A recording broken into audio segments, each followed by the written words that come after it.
G'day, welcome to this video on connections in Occamise. So connections enable Occamise to authenticate with other software systems. Let's have a look at the connections page. So there are a list of pre-configured connection types. Most of these are OAuth flows.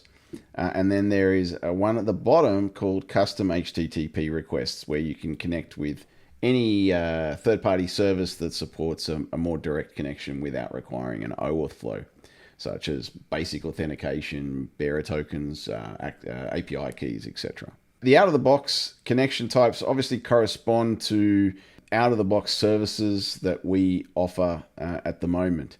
We do plan on adding many other popular services, of course. So if you don't see one here that you need, please reach out to us and we'll get onto that and prioritize it. But in the meantime, if there's a solution you need, such as Airtable, for example, you can authenticate with Airtable using a personal access token.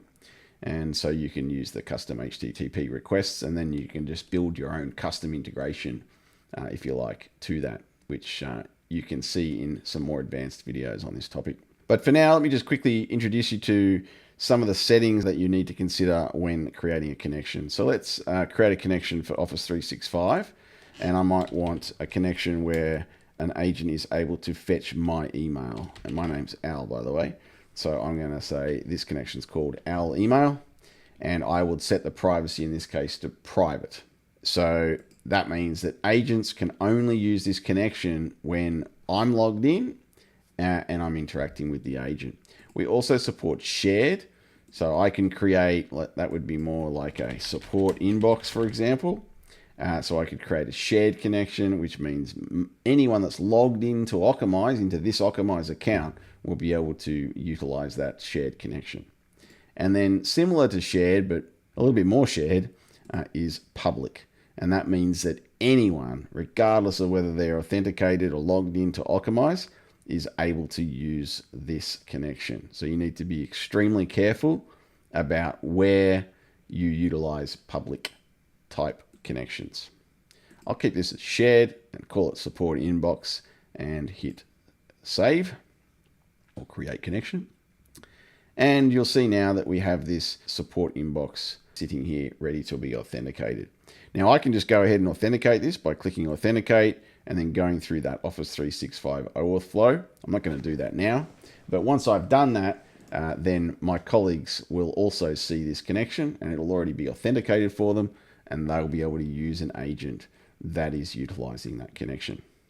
Let's quickly look at custom HTTP requests. So if I click connect account, you can see some of the options on here. So let's say I need to integrate with Airtable, and I know that that needs a personal access token. Now, let's say I want to build a solution that I can share with my colleagues. I can do that, and then I can choose the bearer token, and then I can paste in that personal access token. If you need to provide headers for your requests, then you can type them in here. So this is quite a common one that you may need to provide. So then you can create that connection. And obviously you don't need to go and authenticate that because you've already done that with that direct connection authentication type. Once you have your connections configured, you can come to abilities and you can utilize that in a call where it's needed. So for example, with the Office 365 get emails or function, it requires the support inbox in this case. And then obviously I can just build the solution from there. All right, so hopefully that gives you a quick overview of the different settings and things to consider when creating connections, and gives you a little glimpse into how you can connect with services that aren't listed here and get moving with building your solutions. Thanks.